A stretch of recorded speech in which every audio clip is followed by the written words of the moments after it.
બ્રિજરાજસિંહ રાણા, પ્રમુખ રાજકોટ શહેર NSUI। આજે કઈ રીતના વિરોધ છે?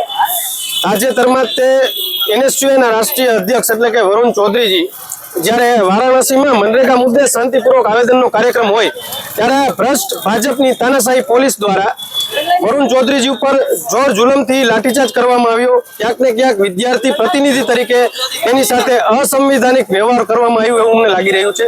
ક્યાંક ને ક્યાંક ભારતીય જનતા પાર્ટીની સરકારને કોઈ પણ પ્રકારના વિદ્યાર્થીઓ મુદ્દે, કોઈ પણ પ્રકારના જાહેર જીવનના મુદ્દે લોકશાહી ઢબે આવેદનનો કાર્યક્રમ હોય તો જોર જુલમથી લાઠીચાર્જ કરવામાં, ખોટી રીતે FIR કરવામાં ભારતીય જનતા પાર્ટીની ભ્રષ્ટ પોલીસ દ્વારા આવું અનિંદનીય વર્તન કરવામાં આવ્યું છે। ત્યારે ગુજરાત NSUI નહીં પરંતુ સમગ્ર ભારતનું NSUI આ ઘટનાની નિંદા કરે છે। ત્યારે આજ રાજકોટ NSUI દ્વારા ત્રિકોણબાગ ખાતે વિરોધ નોંધાવીને અમે ભારતીય જનતા પાર્ટીની ભ્રષ્ટ પોલીસ વિરુદ્ધ કાર્યક્રમનું આયોજન કરવામાં આવ્યું છે। આગામી દિવસોમાં કોઈ પગલાં લેવામાં આવ્યા છે? જો ત્યાંના પોલીસ કમિશનર ઉપર કોઈ પણ પ્રકારના યોગ્ય પગલામાં ન લેવામાં આવ્યા તો સમગ્ર દેશભરમાં NSUI ઉગ્રમાં ઉગ્ર વિરોધ પ્રદર્શન કરશે।